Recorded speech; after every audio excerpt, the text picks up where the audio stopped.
me and Ed back in season 1 and season 2, there was this big like upheaval of the Battersea Park race in London, and obviously the residents weren't happy, and there was a massive battle in courts, in local governments for the race to actually go ahead. And Ed, I'm going to pass on to you because you really spearheaded this project in terms of on being on the not on the resident side, but you were on that sort of understanding of theirs, whereas Formula E was sort of fighting against it. You sort of understood both sides of the argument quite well. Yeah, I think that's very fair to say. I was sort of unusual for me. I was sort of the mediator in the situation, which is perhaps people who know me would not normally expect that, knowing how I usually am, quite heart on my sleeve kind of guy. But yeah, so let's explain first off how the race came about. So Formula E were keen on having a race in London right from day one. Initially, Alejandro Agag, CEO of Formula E at the time and now chairman, he wanted London as the season opener, but that didn't end up working out, so they ended up having it as the season finale. And so why did they choose Battersea? It was the first choice of venue. Alejandro Agag used to live near the park, and he said he'd go there with his children, and he sort of had this fantasy dream, maybe dream is a more appropriate word, of turning it into a racetrack somehow on the ring road, which is interesting because the ring road, if you look at it, it's quite narrow and it's crowned. So it's sort of one of those things, maybe when the kids are playing on it, it seems a lot bigger. When you're actually there, it's quite narrow and kind of difficult to overtake. But anyway, but it also avoided the whole problem of having to close roads on London, which, as you can imagine, would be very disruptive, not just to commuters, but also to business, having to close roads, close businesses around them. Interestingly enough, the backup venue, in case Battersea fell through, that was the XL Centre in Docklands. But Agag, like I said, had this personal connection with Battersea. That was always the first choice. Initially, Wandsworth Council turned them down. That's the local council in Battersea. And they just thought it was going to be too impractical, it would have been too risky. And what changed their mind was they got a certain conservative politician who was the mayor of London at the time, sent in an incredibly verbose and lengthy email to the head of Wandsworth Council. Which was Boris Johnson. Yeah. Oh, okay. Yeah, I was trying to avoid actually saying his name, but yeah, that was him, Jack. And the word I always remember in the email, he said basically, he waffled on a lot, like I'm saying, but he said it would be in your best interest, basically, to hold the race in Battersea. I think "in your best interest" is the quote that really stood out to me. And you can sort of imagine it from his point of view. He was seeing it like, his version of the London Olympics. This is what he was going to stamp his mark on. He was friends with Agag. He was personal friends with him. I'm not sure if they still are, but whatever. So why was it in the council's interest? Because Formula E paid them. The council afterwards, because they held the race for 2 years, they ended up holding it for 2 years, and they were paid, I think, £2.85 million by Formula E, essentially. Or they got 2.85 million out of the deal. And this was part of Formula E's initiative. In the first season, they wanted to leave a legacy. They wanted to leave a legacy at every place.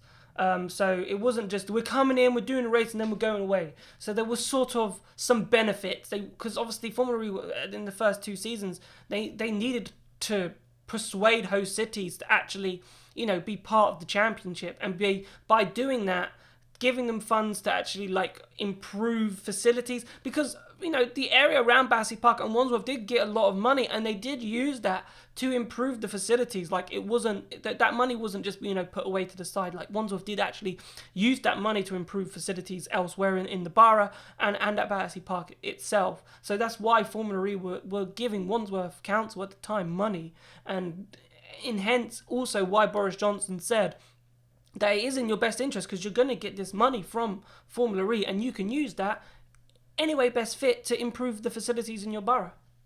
I agree that was the plan. That was certainly the idea, and that was how they sold, one of the ways they sold the idea to the public. Another important thing to mention is in the contract, there was a break clause. So it was supposed to be for 5 years, but there was an option. Every year they would sort of review, the council at least would review it. And both ends, Formula E and the council, had an option where if either side felt things weren't working out, they could pull out and end the deal prematurely. They wouldn't have to fulfill the entire contract if they didn't want to. And so that's a key thing to keep in mind.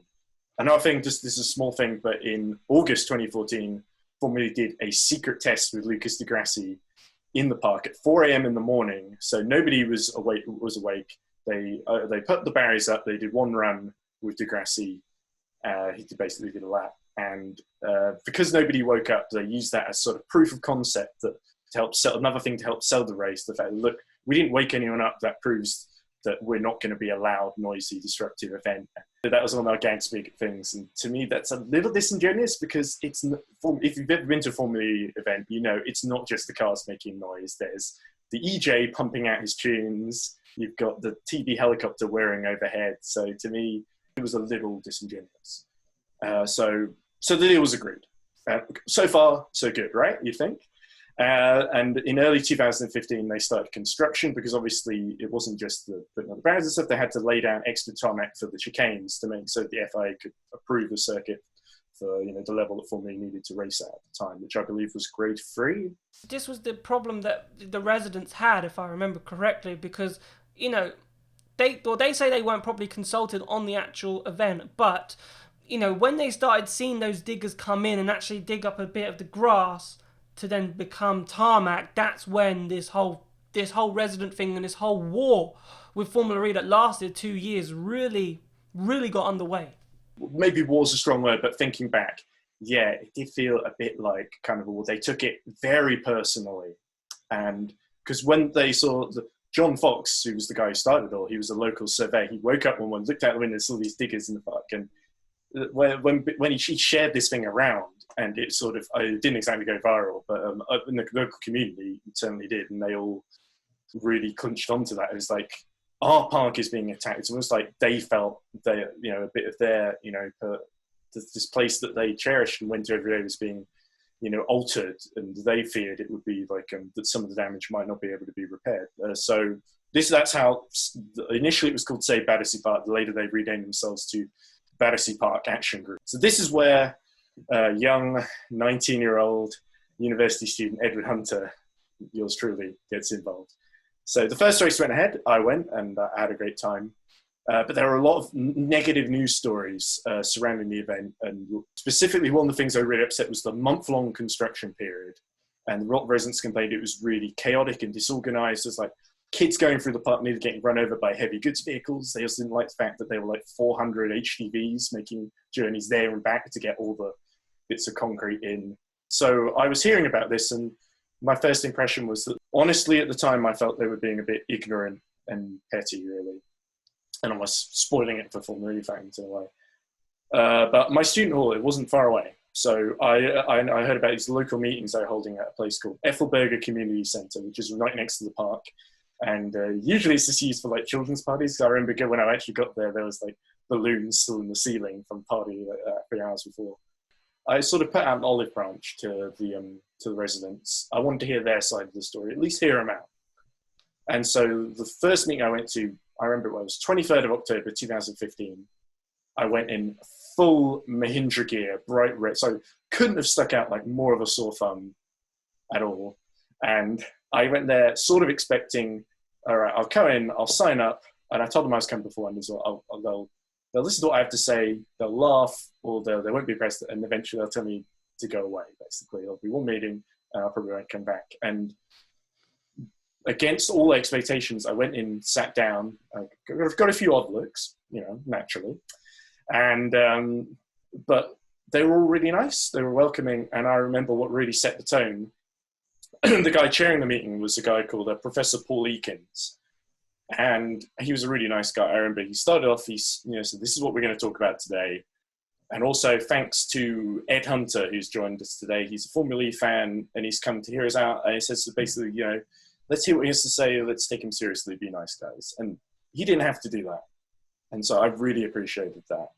Despite having, you know, got off to a rocky start, actually, things went really well, to be honest, with them. I mean, it wasn't, we disagreed a lot, obviously. I mean, we were coming from like completely different perspectives. I'm a Formula E fan, they're not. And the problem is they don't know very much about Formula E fans, because I thought, right, if I can fill them in and at least, you know, they know what they're talking about, then they don't make a fool of themselves. And hopefully what I was thinking is that this has to end with Formula E negotiating. There has to be some kind of discussion and dialogue between Formula E and the residents. And if I'm the guy that sort of, you know, starts that off and opens them up to the idea, then, you know, maybe I've done my bit. So then there was all the discussions, which then you went to and so forth, and then it came down to this court meeting where Yeah. the local government wanted to, obviously Wandsworth Council had a meeting, and this was to decide basically whether to carry on or to break the contract. And we were both there at that meeting, as along with other press people. We were both there, and there was a discussion back and forth. The residents that you were talking to at these meetings, they came in, they made their discussions, but it didn't really seem to sway the council at all. So the council decided not to break the contract and actually then continue the 5-year period. So basically, Battersea Park should have been on the calendar till season 5 because the council, they allowed the contract to go through.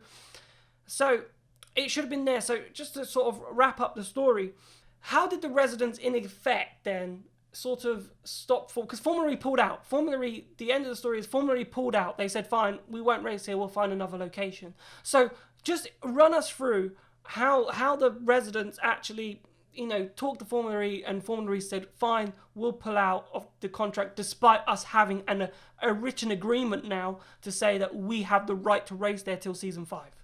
In the meetings, they talked about legal action for a long. I remember asking them about it, and they said basically, "Look, it's on the table, but we don't want to do it unless as a last resort because, as you can imagine, taking legal action it costs a lot of money, and it's even more expensive if you lose." And these guys, they were the underdogs, especially early on. They didn't really expect that they would win. After those meetings that we were talking about in 2016, Jamie Jackson, who was a blind author and one of the guys there, he did this legal crowdfunding campaign. He hired a QC who had a lot of experience with noise complaints of motorsport teams. And so everything was heading towards this court case, yeah. And you've got to remember the context at the time. Formula E had just lost the Moscow E-Prix as well. That was originally on the season 2 calendar, and it was quite midway through the season that got cancelled by the Russian government, basically. So if the council lost in court, then Formula E would have lost the season finale. I think a lot of Formula E fans do not realise just how close it came to having the championship end prematurely in season 2. We could have had it end after Berlin, and it would have gone in favour of Di Grassi that year in season 2 because he was a point ahead going into that Battersea weekend. So Agag met with the residents in secret and did a deal. Nobody, even I didn't know about it. And so the deal was that they'd let them hold the last event in 2016, and then Formula E wouldn't come back. And it was obviously a hard deal for the gang to sell to the teams and stuff because they really like going to London Battersea. But the deal was, okay, we'll come back next year at a different venue. And of course, that didn't end up happening. It took several years for them to agree together. XL, basically, which is what I was pushing for. One of the things that I got the residents to push for as well, which I think was one of the more effective things that they campaigned for. Because it wasn't just, well, we want Formula E to be cancelled. It was, hey, we don't hate Formula E. We think XL would be a way better place for it. And that's a much more positive way to campaign, in my opinion. So it ended in a compromise. And so it didn't fully satisfy either side. And like I said, they kept it secret from me, which is a little bit surprising when I found out the day before the court case was supposed to happen. But overall, I feel like it ended in the best possible way. And, there was a lot of passion, a lot of, emotion boiling over either side of the argument. I had some people who criticized, my actions. It made me really think, did I do the right thing in, supporting these people? But I have to say, looking back, I feel like the way it ended, that was the best way it could have ended, in my opinion. Without having to go to court. I feel like that justified what I did. Yeah, I remember it was crazy. It was a mad time. I remember going to the meetings and listening in, and then from that on, I was able to fill in the public about what was actually going on with London. It's a shame, really, because I thought it was a great track. Yes, the main problem really was the month lead-up period. The month lead-up period was the main issue. Because obviously the event was taken down in 3 days, and that's the main problem that every Formula E race has now, is that 3-week build-up process. Because it's not just a one-day event. It sells itself as a one-day event, in and out, but you're not really in and out. And every city that hosts a Formula E race will know that you're not in and out. You've got the 3-day clear-up period, and you've got the the 2-3 week setup period. And whether Formula E have gotten quicker in that in terms of setting up an event, I don't know. But yeah, it normally takes about 3 weeks set up, but they're able to take it down in 3 days.